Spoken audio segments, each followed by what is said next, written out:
How's it going, everyone? I'm Stonewall, and this is my custom Lego town of Fred-BRICKS-burg. It is based on the real town of Fredericksburg in the Texas Hill Country, and I have set my town in the early 1900s. It's why you see a lot of horses and carriages and a few cars as the turn of the century comes about. I have been working on this for a while, slowly but surely. Just recently did the residential area, including the bakery building there.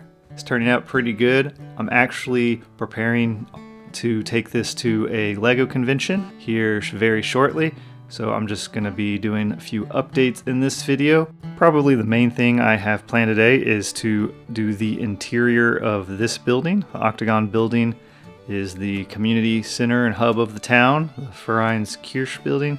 It is the only building in the town right now that does not have an interior. It was the first one I did, and I didn't do those details, so I'm going to be working on that today. But I am going to be doing a lot of other things. Some of them I did off camera. First thing I did is switched out some of the tiles on the bakery building I just did.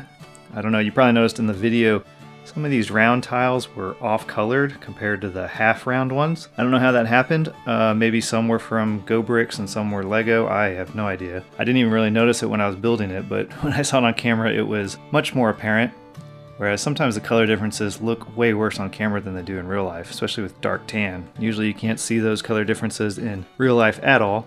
But these were starting to really bug me, so I went ahead and very carefully took them off and replaced them with some that match.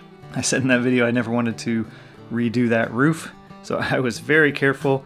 Only one, maybe two of the corners kind of fell apart, but I was able to get it back, and I think that looks much better. So let me know what you think if you were one of the ones that noticed that on the previous video. Similarly, the big church back here had a few pieces with bad colors as well. It was a sponsored video that WeBrick did a long time ago, and that was back before they were acquired by Go-Bricks, so they had more variance in their colors. Some of the pieces, the 1x1 bricks and some of the snot bricks, looked a little pink, so I went ahead and bought some more Go-Bricks on my last big order, and I was able to replace those, so you can't even tell where they used to be now because I already replaced those. Looking good, just little details that bug me. And I also installed these bracket pieces. I showed that in studio when I built this. It looked kind of plain on the front here. I just didn't really know how to fix it, but I used both the brackets that go up and down and alternated them and kind of created that texture look, and I think that looks way better. I'm really happy with how that turned out. Next thing I did was some landscaping. I really liked how all this landscaping turned out in the residential area with those leaf clusters that I did. So I went ahead and did that over here. I've already noticed it on the Octagon building. This was just studs around the front, so I added a bunch of those leaf clusters around there.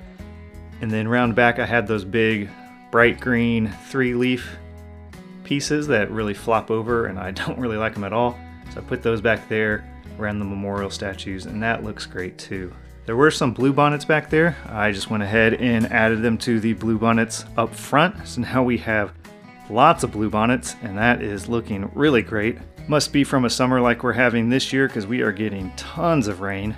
So I know so far all of those updates have been off camera. Apologies about that. Sometimes it's just really hard to do things on camera when I don't really know what I'm doing. But let's go ahead and move to the Octagon building and build out that interior. So if you haven't seen it yet, the Octagon building actually opens up with these wedge panels folding open here, kind of like the Millennium Falcon play sets. And as you can see inside, it is not much going on. Just enough tiles to put the structure where it needs to go and a bunch of different colored bricks. So we are going to be changing that today.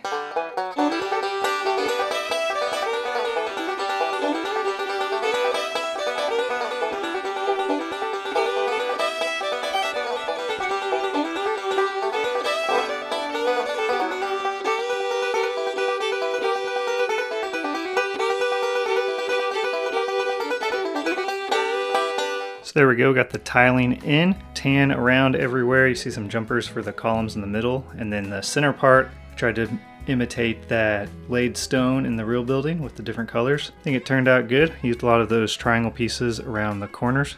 So to replace this not very good looking internal structure, I decided to use a lot of these rounded bricks and then I just stacked them and alternated them, those rounded ones there. Main reason because I had a ton of them and they're pretty much the right color. Only problem is when I was making my order for the parts, I forgot to delete them because I had them. So I ended up ordering them again, which kind of defeats the whole purpose of using these. But I think they'll look great. I'll find a use for these eventually maybe. Another thing I could have done is used the technique I did for the original joists that were under the Hindersdorf house. Those reddish brown sloped ones. I kind of made 2 half of octagonal columns. I could make that and then double them up. So let me know if you think that design would work better. And then, so those are the columns, and then I built this arch structure on top. It's not gonna look exactly like it would in the real building because the real building obviously would have like a ceiling, an underside that would look nice, and I thought that'd be too difficult to build in Lego, especially with the roof design that I have where the things open up. So this is what I'm going with. So there we go, that'll be the support structure in the center. And then I think I'm gonna go ahead and still use one of these black support pieces for the weather vane that goes up the center, just because it is sturdier than stacks of these and I don't want it to fall over very easily and then have a bunch of bricks in the middle. Before we put the support structure in, I have a couple of interior furnishings. Not going to do too much here. This building was kind of a multi-purpose building. It served as a church and community center and all sorts of things throughout the years. I'll start with a simple table with a couple lampstands on it. Put that on the back wall. And then I'm just going to put some of our benches or pews that we've used in our chapel and church around the outside of the wall so they can be moved around for whatever purposes they need.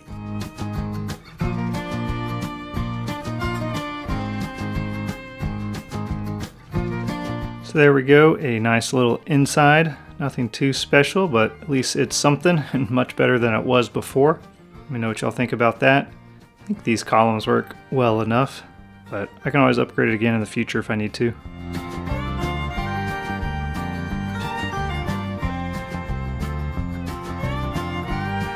And there we go. It looks the exact same from the outside.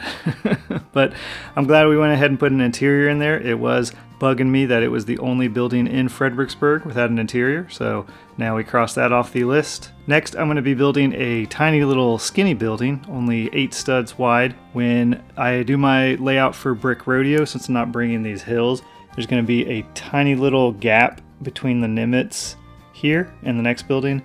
So I'm going to build a small bicycle shop because we don't have one yet, or any bicycles really. So like I said, a small skinny building here for bicycle shop. Went ahead and used 2 of these 8x16 base plates.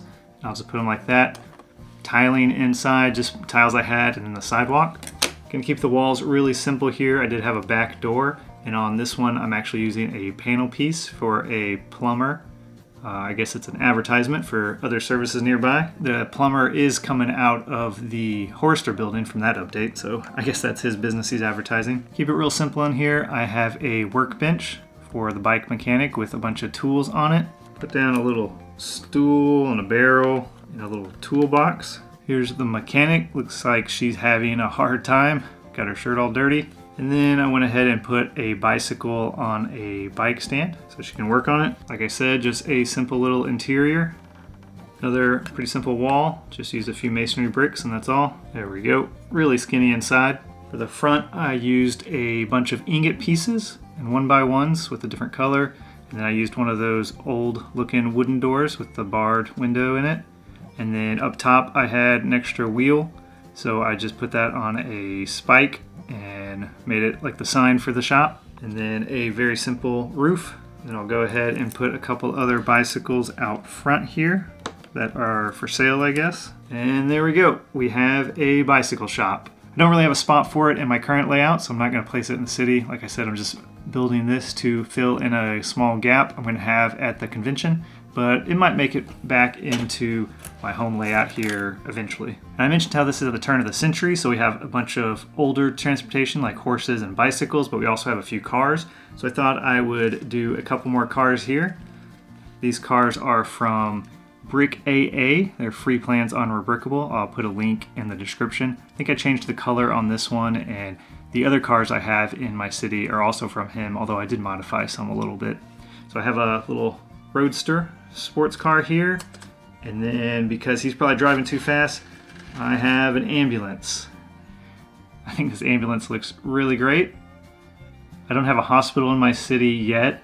I might do one in the future, although the Memorial Hospital from this town is kind of plain looking, so not sure if I'll do one, but there we go. A couple more cars to add to the city.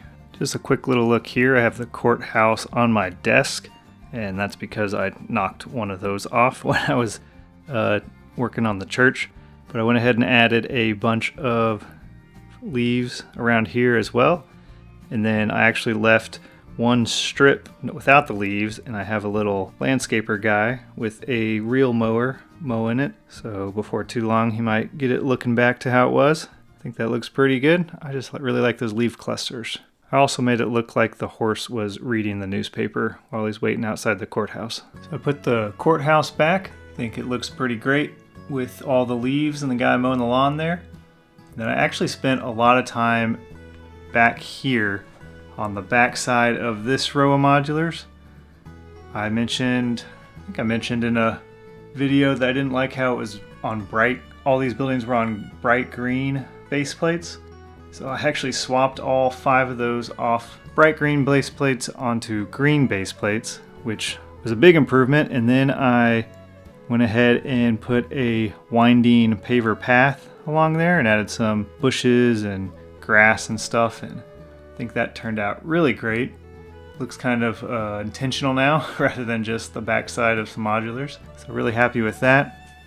Put a couple of cyclists here who got riding bikes that they got from the bike shop I showed you. She is having the time of her life, and he is a little worried for her because it doesn't look like she's paying attention. I'm about to come up on a dog here. Then a couple other quick things. I got one of these old trees and I shoved some tiles in there to look like apples. So I thought I'd put that in the backyard with the white fence. I have this guy rocking out with a guitar on the bench here. Another thing I added was this horizontal pipe on the windmill. It didn't have that before, so there's no way for the water that the windmill pumped up to actually go into the tank. So I just added that little detail. Then I have one more update I did here.